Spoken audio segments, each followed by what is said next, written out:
Hi everybody. So I'm Sarah Sturgis, Agency Director at SMRS.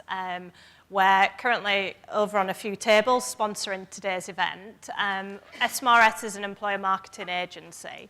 So what we do for our clients is we support them across employer branding and also across all areas of talent attraction as well. So as has already been said, I sort of am a little bit on the spot today because sadly Jen was poorly and I found out about 7 o'clock last night. So I expect lots of sympathy from you all today. Where this is good and bad for me, the good thing is if any of you are familiar with Myers-Briggs, I profile as an ESTJ. So the extrovert bit is fantastic, more than happy to stand up here. Quite good with detail, and the presentation that we've got to deliver today is a detailed piece of research. But happy to think on my feet as well. But the last bit, the J bit, is all about being prepared. So 2 hours after I'd managed to get the kids to bed last night, I managed to go through this presentation in a bit more detail. So fortunately, I had watched Jen present it, so hopefully I can answer your questions.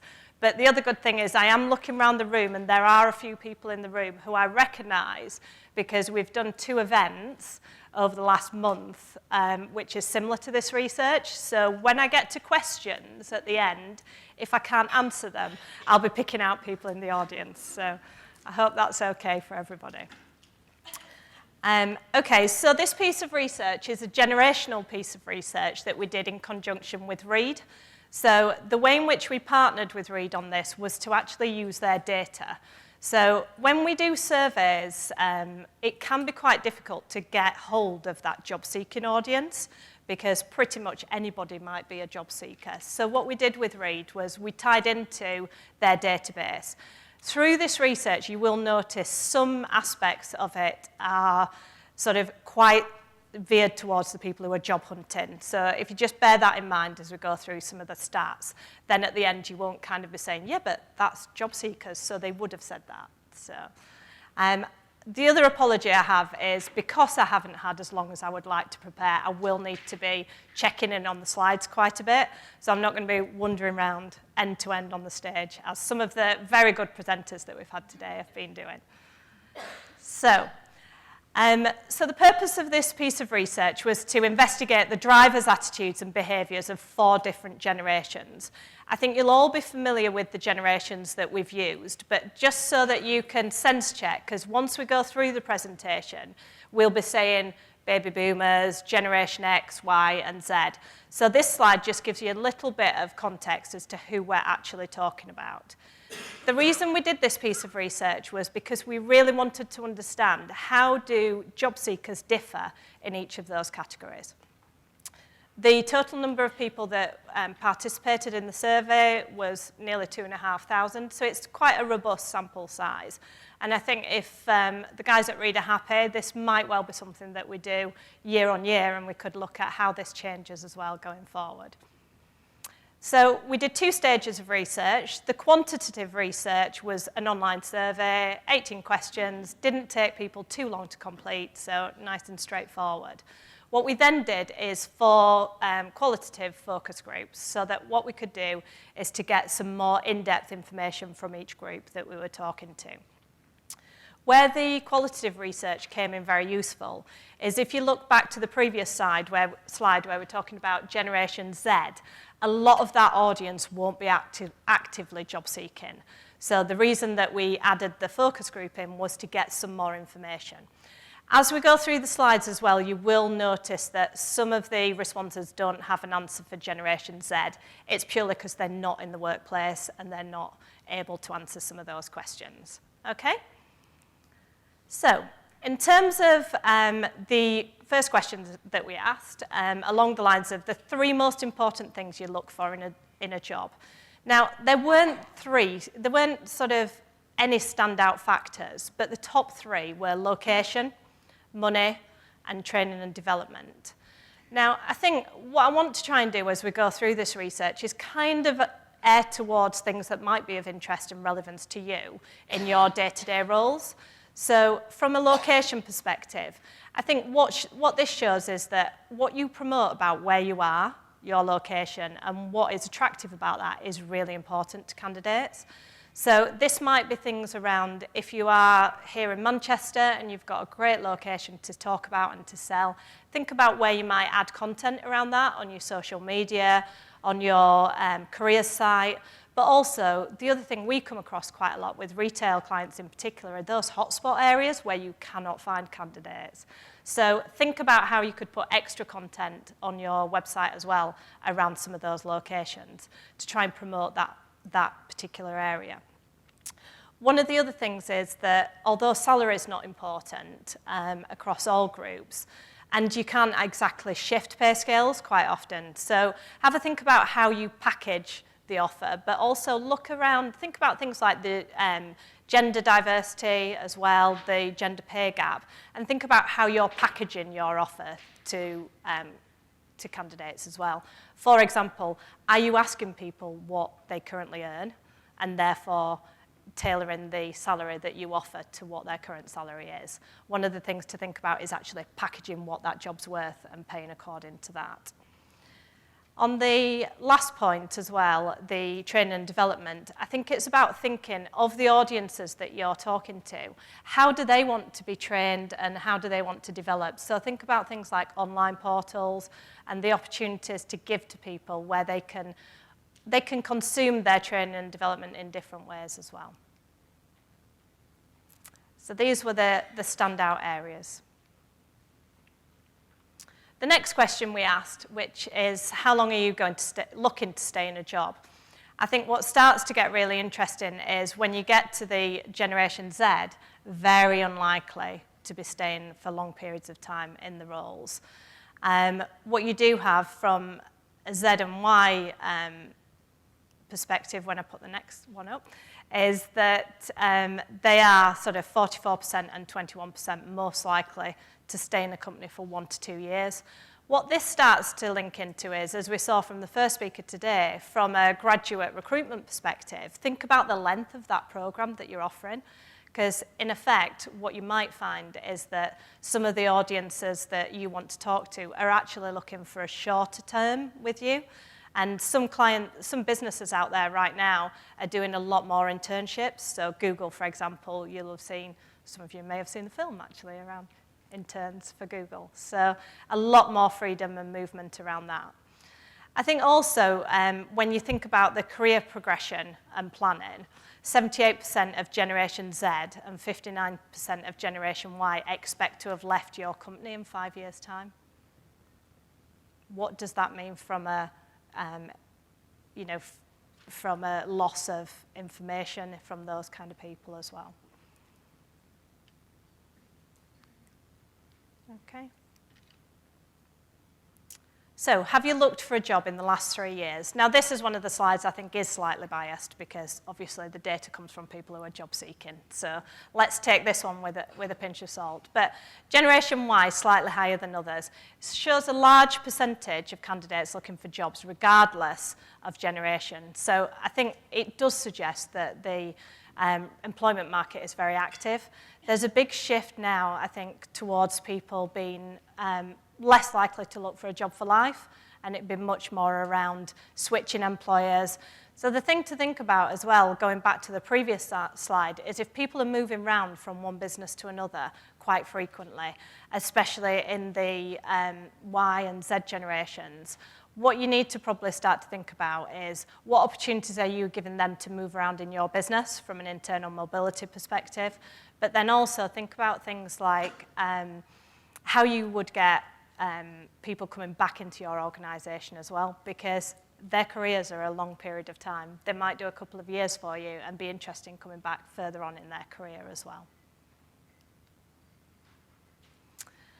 Information you want to know about potential employers. So this was an open-ended question, so the information included here is quite important because there are a lot of similarities. Employer brand, value, and culture was a really high area of this. And so what this is showing to us is people really want to know who you are as a business, what your story is.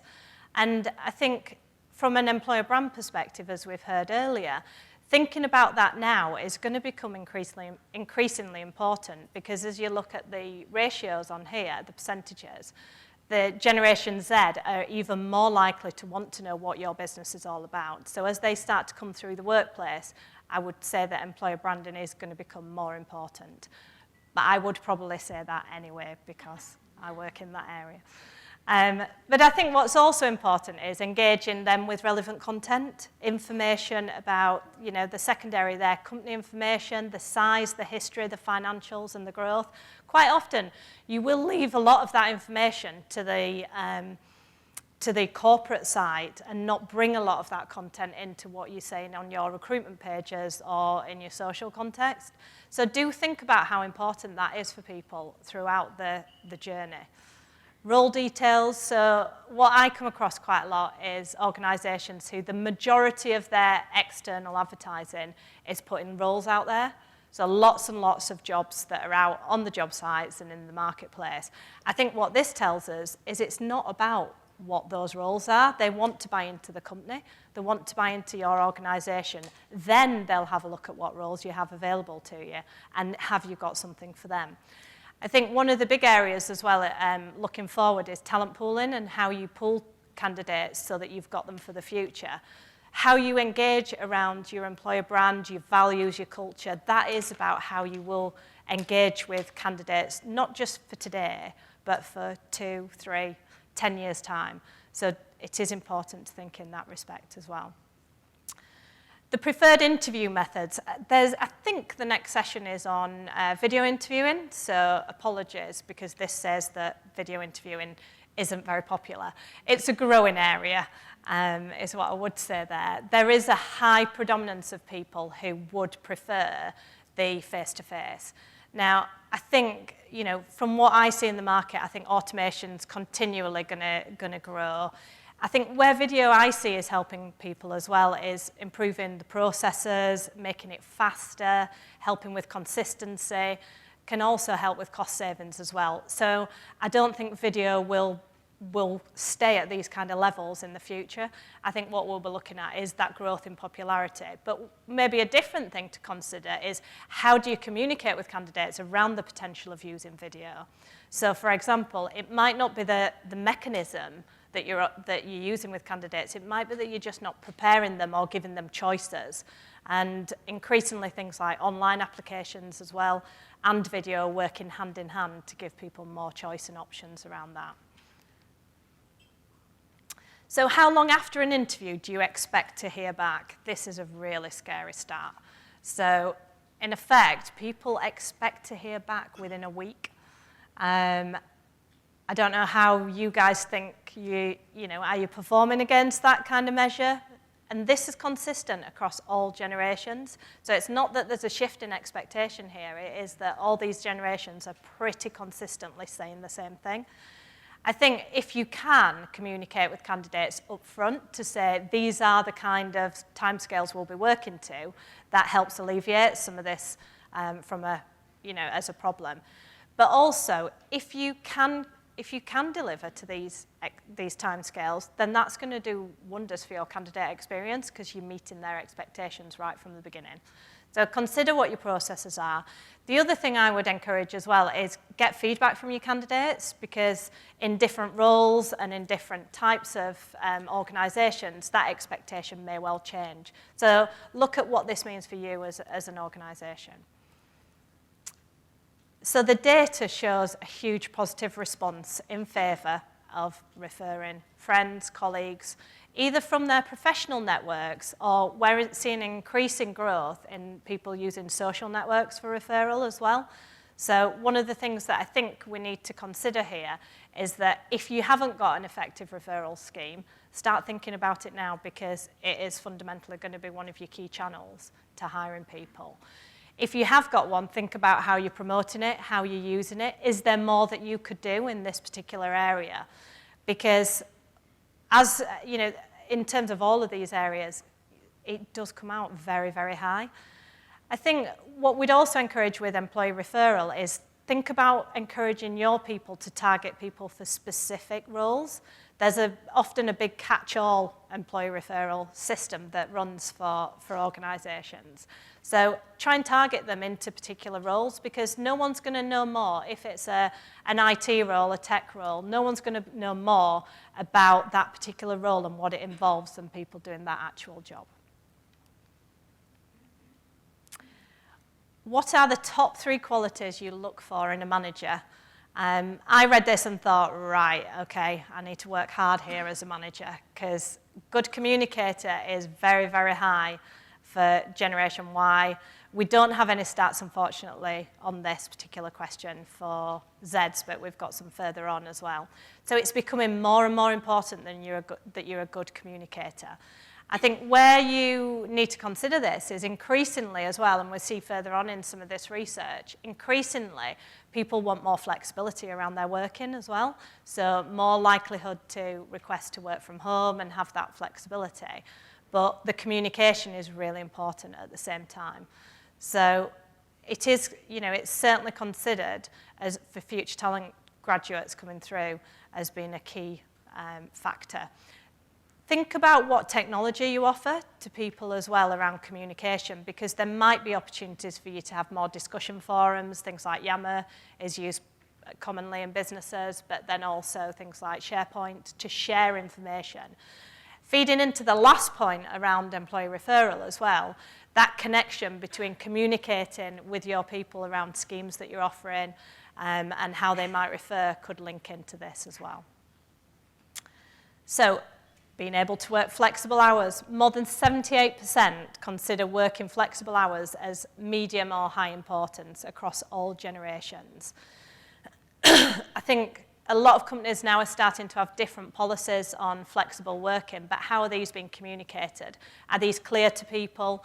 But also, how realistic is it for people to do the jobs that you need them to do on a flexible working arrangement? So if you do it and you have a fantastic sort of story behind that, do communicate it, because it's going to be well received by people.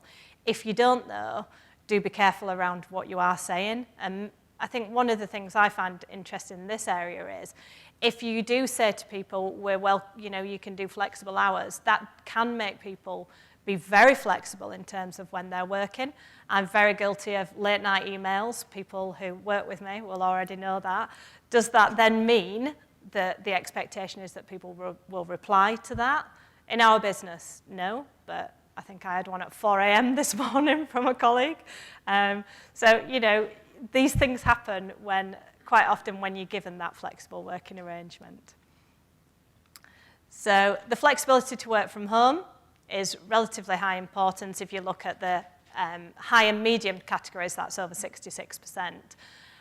The most positive response for this is Generation X, which I think if you think about that profile as well, these may well be quite likely to be people with families, so that flexibility becomes even more important as you've got children to get to school, get to wherever.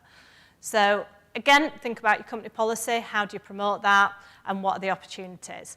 I think what is good around this flexibility to work from home piece as well is how do you align that with people also getting to communicate with their managers in the office, as so it is so important further on in the research as well. So I think what people are looking for is that connection between being able to work from home, but also getting that communication and that time in their office locations. A company that cares about my health and happiness. This has come out very important. Again, I really expected when we did this research to see big differences. As you're going through, you'll see they're not massively different between the different generations. But health and happiness is really important to people. Now, in terms of you as a business, how do you communicate this? Is that something that you include as part of your EVP? Or is it something that maybe isn't true? So what you've got to do is just to make sure you get a balance there in what's real for your organisation. We saw more information about diversity earlier. More than 80% of people are rating having a diverse workforce. So we can start to see how this is becoming increasingly important. And I think, what we need to consider, though, and especially when you're attracting people in, which a lot of this research centres around, is just avoiding that tokenism and making sure that it's a really authentic and honest portrayal around diversity. If you're not good at recruiting in a certain area, don't just put lots of people on the advert who maybe don't even work for you to try and bring those kind of audiences in. I think some of the things that were talked about earlier around this particular area, more sort of under the radar ways of helping with this balance. So, a company that provides breakout spaces, I started to see this probably about 2 or 3 years ago, mostly in things like tech startups, where it was all about having a slide in the office and being able to have breakout, chill-out areas. But we are seeing this more and more certainly from a city centre location, and people are putting this as a bigger priority. So having breakout spaces is all about informal communication as well. It's about allowing people to just go for a coffee and a chat and discuss something rather than everything being informal meeting spaces. So think about where you work, think about whether you're offering that to people, but also when we are, increasingly working longer hours, that ability to just get away from your desk when maybe you haven't had a lunch break is something that will appeal to people. So these breakout areas, and some of the clients I work with, they're the most popular areas in the entire building, and for those reasons. Corporate social responsibility. 90% consider that a company that values corporate responsibility is of medium or high importance to them. So I think what we also see here is that quite often this kind of information around sort of your values, your ethics, environmental policy, how you manage your people in this way, we often see this purely on corporate sites. We don't always see this factored and brought into some of the recruitment pages that you have on your careers website. So have a think about what else you could do in this way. This is a massive area as well for promoting through social media. So the more and more information you can get out in this space is really important and is becoming increasingly important. I enjoy working in a team. Very high connection to this from, again, all audiences. Slightly less on Generation Z. Not sure around that, but something to keep an eye on is that shift in generation. Is that because the Gen Zs are likely to want to work more remotely, more flexibly, therefore that team environment isn't the top of their agenda. So that's certainly something to watch out for, especially with people coming into your business. So for example, at apprenticeship level, if this isn't as high on their expectations, you might be saying, oh yeah, come and work as part of our great team in your advertising, but actually, how bothered are they compared to other generations? So think about, how you can engage with employees as well who work remotely to make sure they do feel like part of the team, especially in the Gen X, who have, on the one hand, said they want flexibility, and on the other hand, said they want to feel part of that team. I'm prepared to go the extra mile to get the job done. The results, again, similar mindset and attitude across everybody. I think it's important, though, to make sure you've got clear communications and set expectations with candidates at the right level so that they know what they can achieve in their role. I think going that extra mile is a little bit difficult to really understand what is meant by that. So I think it might, one of the things to think about is how does it link into reward? How does it link into the fact that people increasingly want to get better communication from their manager, therefore how do you keep feeding back to people? So that the circle kind of evolves in that respect. Money is the biggest motivator, according to this research. However, it's not the only motivator, and bearing in mind it is difficult for you quite often to change what salaries you can afford to pay to people. Think about what else you can package up and what you can offer to people. So we've already heard about how important location is, how important training and development is, the value and the culture, that connection to CSR work. So all of these things become that package and that offer that you can create to people about your business. So align these things into your EVP. Align these things into what is most important for people. Don't just rely on the money, because, you know, fine if you're one of the highest payers, but somebody's got to be the highest payer. But that's not always about the balance. So in summary, I think what this research certainly has shown us is the generations aren't that different in the workplace, certainly in the job-seeking workplace that we've looked at in this particular area. One of the things that we do have is a full detailed research report on this. So if anyone would like it, just pop over to Andreas and he will give us a wave and he'll take your name and details and we'll get that out to you. So the only last thing is to say thank you, but also if anyone's got any questions, I will do my very best to answer them or delegate them out to someone in the audience. Excellent. Thank you very much, Sarah.